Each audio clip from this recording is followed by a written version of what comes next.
All right. So welcome back for another scene for Sept of the Red Branch.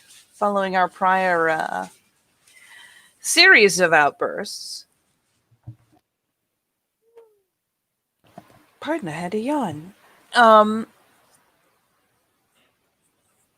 News is spread, and at least one display only reinforces the nature of the news. Certainly not rumors, not with it happening in real time. And while perhaps the representation of House Wormfoe has been, well, encouraged to leave the area, it's not as though it was that long ago that something of a standoff was had at the gates before people went their various ways, some to reinforce Brooks' rest, like Kean himself, others to reinforce the Sept. All of them taking care of various people, keeping an eye on various people. Everything that's happened in New York, no matter how much the Fianna may claim neutrality, is going to be affected by the fallout. There are Silverfangs on Sept. There are Silverfang families on Sept. There are Get Fenris families on Sept. And all of them are feeling the back blow. Maeve is in an interesting position with perhaps not immediate family ties to the conflict, not in a blood fashion, but a unique tie to the location at least. And while certainly the news has distressed her, it is unquestionably at the point where she can't sit and just cry about it. She can't sit and get lost in the questions, all of them that she wants to ask, the feelings that come with them, wondering why people she knew would commit atrocities against the nation, why it was so important that they were willing to sacrifice so many people on either side just to get at or to protect a single person. So while she may have numerous questions swimming in her head, there's the here and now, and there's the things they can be doing now. And among other things, she and Kian have worked at length, studying, poring through books. And she can't do anything right this moment about the representation of House Wormfoe. She can't do anything right this moment about what's happened to people she cares about. She'll check on Fiona while she's in Brooks Rest, but for the moment, she is going to swing by the bookshop looking for Kian, hoping that maybe, if he's not here, surely his kid will know where he is. So if there is a little bell on the door, I don't even know what we've named this bookshop. I feel like it needs to be beautifully tragic and punny, but all the same, if there's a bell on the door, it'll give the little ring-a-ling as she, presses it open. Probably has her swag, you know, dangling from her shoulder, and at least one book kind of tucked up in her arm as she kind of gophers her head in and eases inside, looking around. Well, it's as you're looking around I believe I named it Stag and Doe. Beautiful. Of course. Um, since Storna's not here, I can't actually confirm whether or not my kinfolk would know Maeve. I mean, in theory, she has been here to study with you. In fact, came to the bookshop to do it. So unless you very purposefully kept her separated from Uh, them. no, no, it's not because you'll see Arthur specifically. Okay, okay, perfect. Bleh. Give me a second. I need to reload Roll20 because every time I'm moving the mouse, it's like you're disconnected. And I'm like, okay, thanks. Thanks, Roll20. My fave. Here we go. Come on.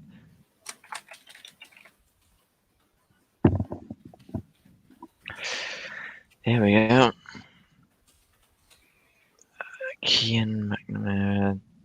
so I say their name. So yeah, you'd see Arthur O'Shea. I believe that is how that's pronounced, Arthur O'Shea. Um, manning the front desk, who will give you a very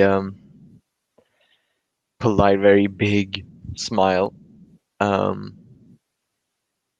and sort of with a hand wave towards the stairs in the back. Oh yeah, there's a cheery wave and smile for him because, well, the least she can do is pretend everything's okay. He's already smiling, no need to take that away. And as she, gets the gesture towards the stairs, she does the big open mouth of the thank you and just goes to skitter. And he, gives a curt nod, still the smile, and goes back to his books. You don't see his partner, although she's rarely actually seen dealing with the actual day-to-day sort of operation.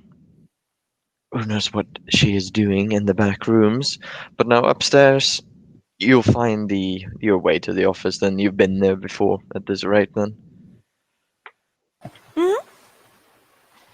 Yeah, she'll come pittering up the stairs, give a I moment to rap on the door just in case he's in the middle of something. yeah, you'll find the door slightly ajar. Sound of movement inside, um, but it's not closed. So as you give that sort of knock, you'll hear the same dour response. Enter. Bit of course he would be all dour about it. So yeah, she goes ahead and eases the door open, pokes her head in.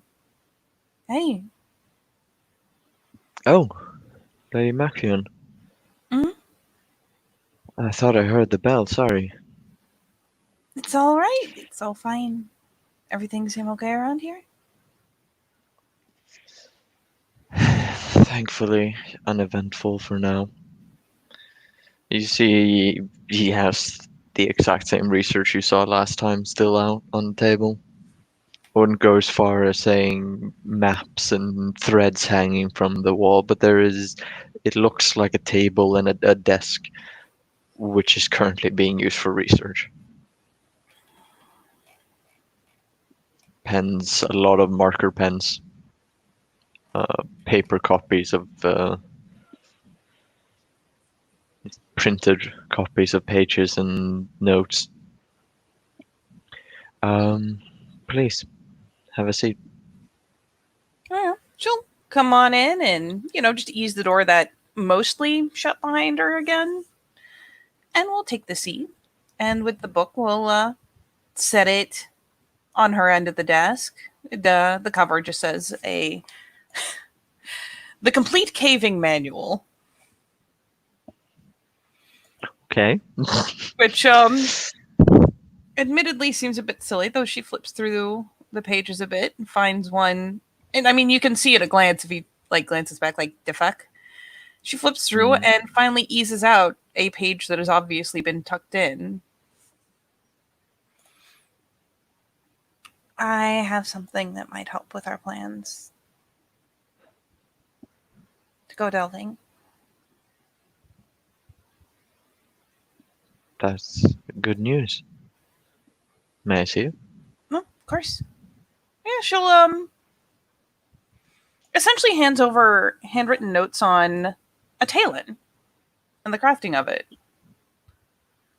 called the worm scale. And what it says is that it possesses some protection against the power of the worm. More importantly, it can force servants of the worm to revert to their original forms, dispelling their illusions. To even believe the black spirals, it forces the black spirals to fully reveal themselves if it activates in their present. The downside is it does require a wormish spirit to be bound in order to create it. But looking over it, the fact that it dispels illusions, the fact that it could force a reversion if they're masquerading as someone else, if they're using illusions to shroud where they are. Could definitely do the job. It's not easy to use, it's not easy to make, but yeah, handwritten notes on the Talon. This is very interesting. It could do the job if I could make some of them, and when we were sure that we needed them, use them. It could do away with whatever they're doing. Let us see where these tunnels and things actually go. Let us see if they're actually there. Considering how we've been wandering blind for so long, I imagine they're overconfident when they're using their illusions. It's possible we might even be able to actually catch one in the midst of us and take care of it on the spot. A most pleasing notion. I do fear it's just the construction one that could prove difficult as he hands the note back to you. Spirits can be bound against their will. They can be bound into Gaian service, but with spirits of the worm, it's not crafting a bargain, it's forcing submission. Hmm.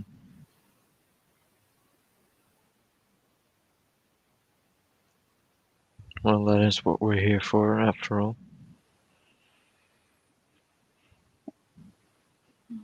Regardless of what it may do now, the worm was once supposed to serve Gaia. We can make it do it.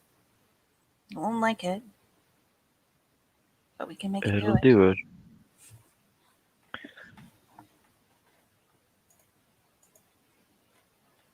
Have you had prior experience binding these? Not a great deal. I've seen examples of binding war spirits before, very similar. They don't actually, it's considered the chiminage. It's what they want. It is to be given the Hmm. chance to fight and for you to defeat them to prove that you're worthy to bind them in the first place. So I imagine this is very similar. It's just a matter of finding wormish spirits. They don't have to be big ones to power Talon. We just need to find a place where there are small wormish spirits, knuckle them under, bind them. If we could find. She starts chewing her lip thoughtfully. Places where Tane is spread, where there might be a number of small ones, as opposed to going after something truly massive. Could probably make several. No need to waste our energy in vain. True. Admittedly, I'm not as experienced with these. For all I know, if we did encounter something large and bind it, it would have a greater effect, potentially. Whereas a small one would do the duty immediately on activation, would dispel illusions, would make it clear in our immediate area. A larger one could clear out the tunnels as a whole, but it wouldn't keep them from doing it again. So I don't think we would need to go after anything truly massive. Not for this. I agree. Well, first step is locating the spirits. Mm. I'll start looking around. And there are several places that things like the spirals have haunted before. Places that have not aftershocks, but lingering taint. Normally we just thoroughly cleanse, but we could go through and do bindings first and then cleanse.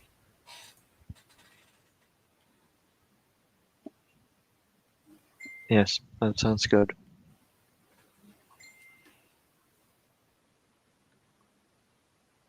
And then we would be one step further along the path.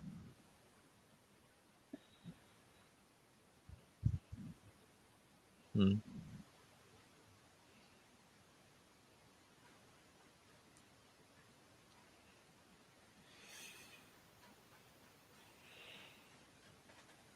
How are things on Sep when you left? There's a concerned glance.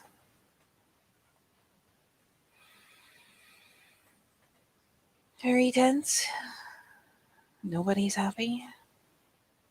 I'm worried about Fiona, about Clara. Hmm.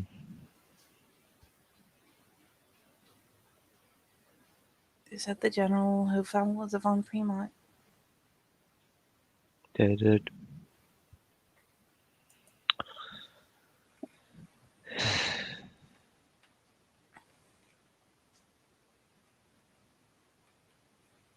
We mustn't lose sight of our main objective, but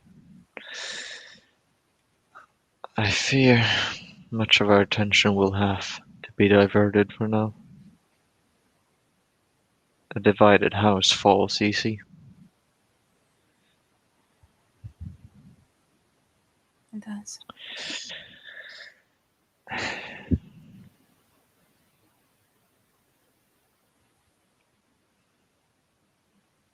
did you find this, Talon?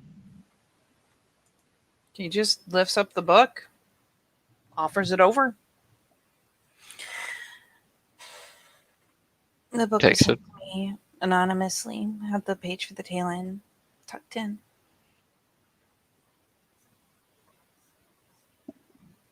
Really?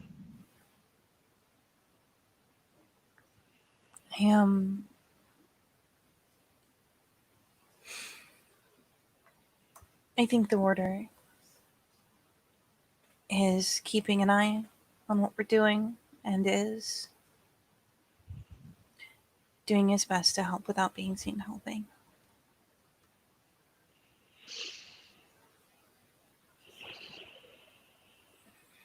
He's been with me before when I went looking after books. There's a restricted section in the McTighe Library, Ah, yes.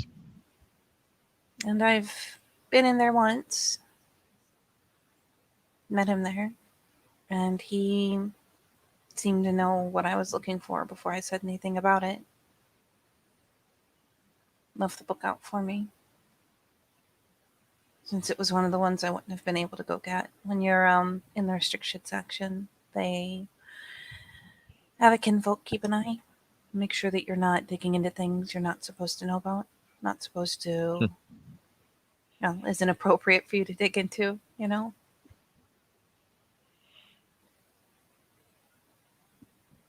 Oh, I understand. Well, let's just keep that page tucked in here then.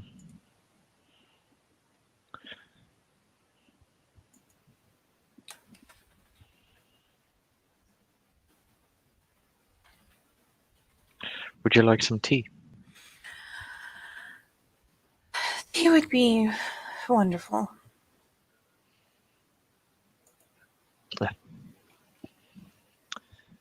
Bring it right on up.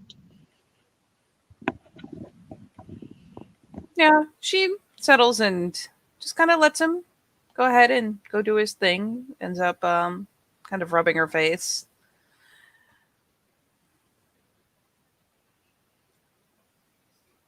Yeah, it won't be too long. Probably has Arthur do all the hard work before entering again with a quite a wide board of teacup, tea kettle, teapot, milk, sugar, all that. And I can't remember if we've already tackled it. In all the notes that are everywhere, do we already have mention of the McRaes? I believe we do. Let me check. What's my theorem? Yeah, he'll come back to essentially find her wandering, perhaps. McCrae. Mm-hmm. Yeah. Okay. No, just I didn't mishear. Not McGray. McCrae. Yeah, Yeah, we do McCrae. have. Yeah, we do have in the Blood Queens connection. Possible connection. Yeah, you'll find a lot of that circled. All right. Frustrating. She'll go looking through and finally jot a note to add kind of to that area somewhere he'll see it as he's coming back up. In fact, you may see her pinning it there as he comes back up.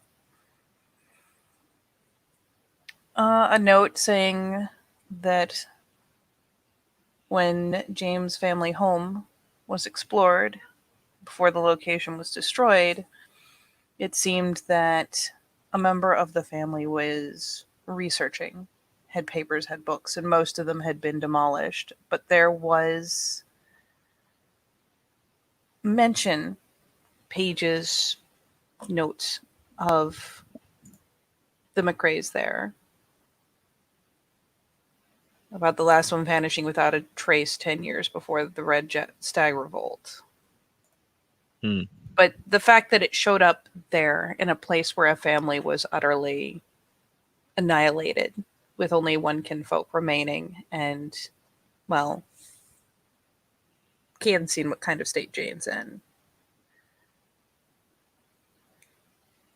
So it's more, she just adds the note that they were, someone in that family was looking into it. There was mention there. It's where she first heard the name.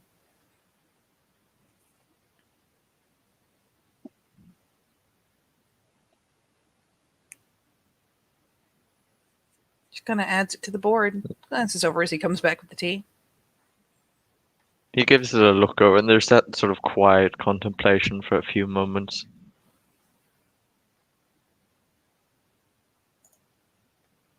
Milk or sugar? And immediately turns to the table again.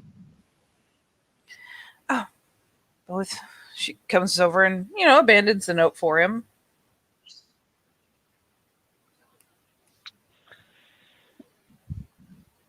It is definitely something worth looking into. I shall make it a top priority.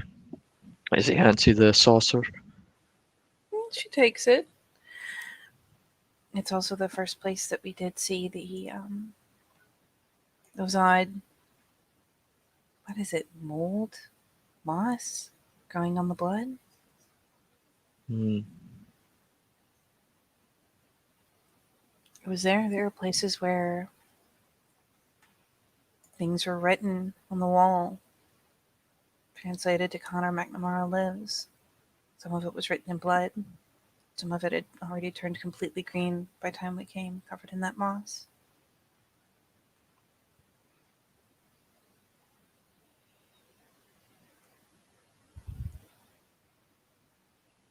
Hmm.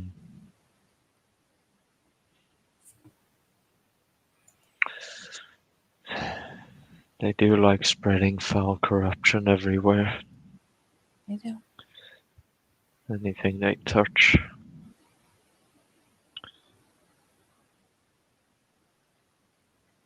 I mean, at this point, we're down to certain that they're targeting the land itself.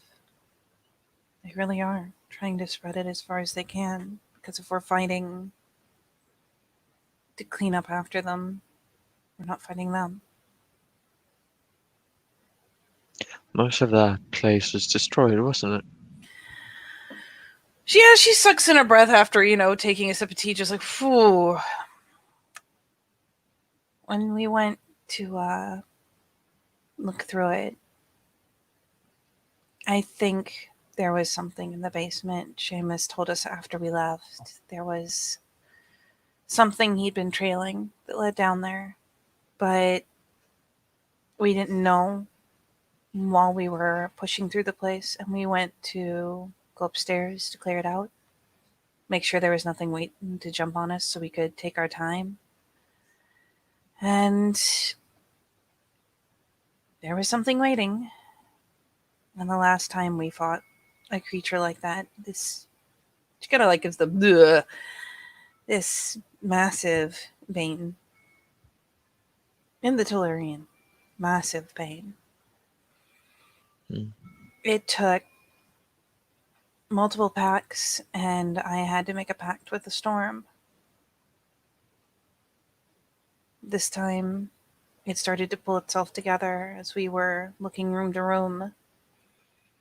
And Sean had to take down most of the house, nearly killed himself doing it, to crush it. The whole place has been pretty much leveled. We had to get out without seeing all there was to see.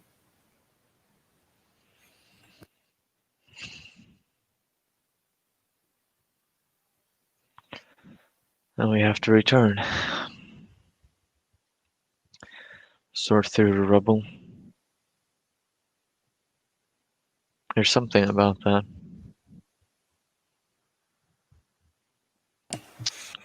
They want our history erased, corrupted, grown over. They're destitute to this idea. If they truly want a place gone, a family's name, legacy, they would go after that which makes them vulnerable first, erase that, then they would come for our history. It might just have shown some priority. If there's anything left.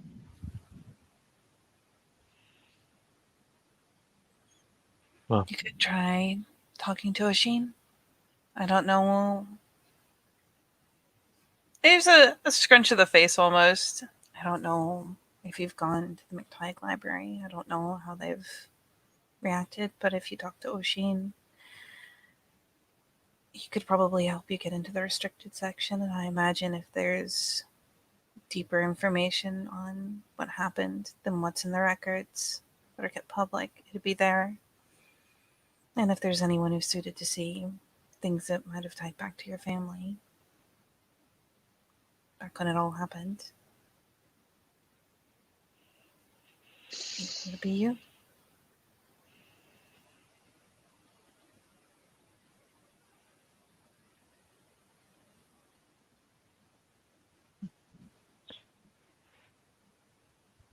for the sake of being thorough, I will raise these points, but I suspect I will not be allowed entrance. Normally, I would think so too. But after the talk we had with Oshin, with Fiona, with Angela, even with Morin, they are already talking about bringing out the relics of the families. Maybe Oshin can get you permission to get in. If there's anyone who can, it's probably him. He can talk to his father, he can talk to his mother. And it's not as though the truth catcher is going to oppose you, especially not when you're looking for the truth.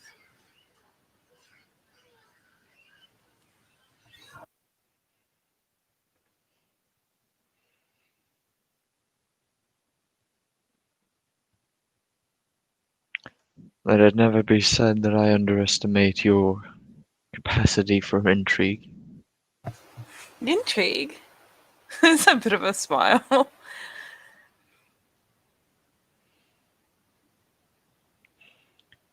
don't know about But yet, intrigue, but making the right friends makes a lot of difference. Making good friends makes a lot of difference, and making them earnestly.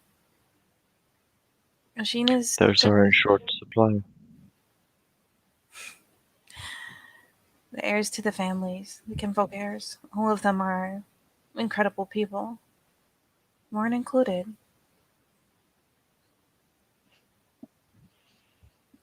I don't think that the kin should supersede the guru, but I do believe that every last one of them has the influence over their families and over the people closest to them to be heard, where it might be harder for us to be heard.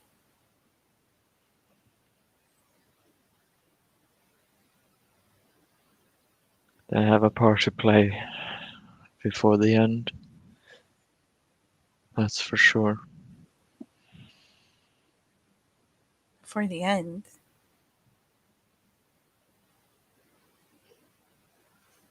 Oh, there will be an end.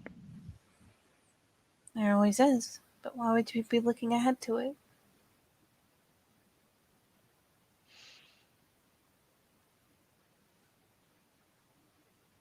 Why wouldn't you? There are too many other things I need to do before I worry about the end. The end will happen whether I'm paying mind to it or not. But the things that I can do before then, I need to do them. I said the end was coming, not what end. What we do now. Which end are you talking about? Hmm.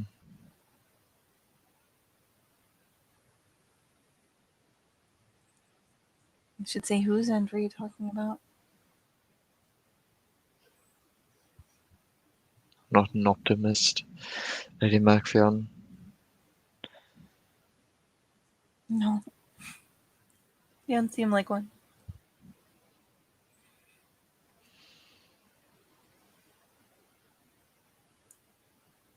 But there is no point in everything we do if I cannot make myself believe that we can make it a good ending.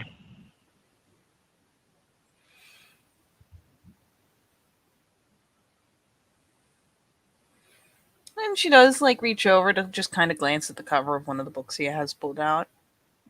We haven't exactly been reading fairy tales, but I do like a good happily ever after.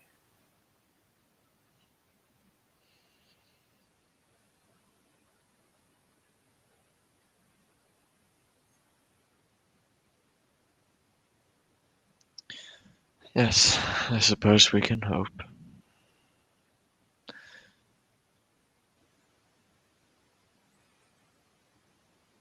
Parents have always said, hope for the best, prepare for the worst. Hmm.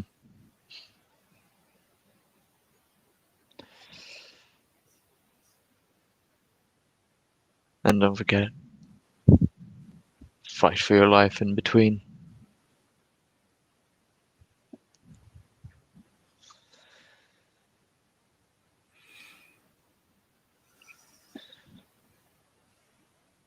Well, I believe it is time for me to go on my patrol. Alright. I suppose this will become more frequent, especially now. Considering they could try to come in. Yeah.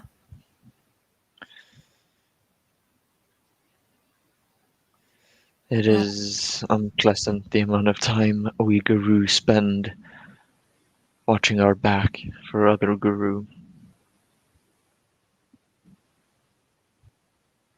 There's still a little bit of that. It really is. Well, but until we can make better, we will have to make do.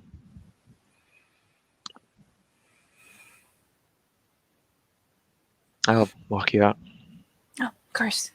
Yeah, she gets a little introspective, a little thoughtful, actually. She, just frowns and lets him take her out. Just, again, very, very turned inward. And it's about outside the Stag and Doe. So I'm guessing now after the day, what a day it's been, it's actually almost starting to set. Not quite sunset, but the hue has shifted. Color of coldness is starting to creep up on the street as they split ways. And, as they do split ways, for Maeve's part, a hand rests on the swag, kind of idly rubs the side of it, sealing the shape of the second book that she's been carrying about, with another note. The letter rolled at the bottom, and more importantly, now that she's thinking about it, a brooch that's tucked in a bag in there. She knows it's there. She put it in there that in this case might be something she could use to deal with two enemies at the same time. So she'll be mulling over that as she turns and heads down the street, probably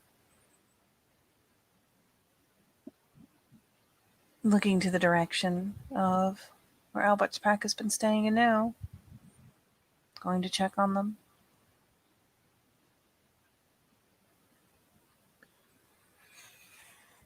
Any final notes for Kian?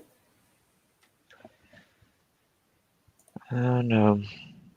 I believe a solitary figure will stride down the streets of Brookrest, as deep as he has in thought, equally deep in concentration. All right, then for now, I think that is where we will end our scene.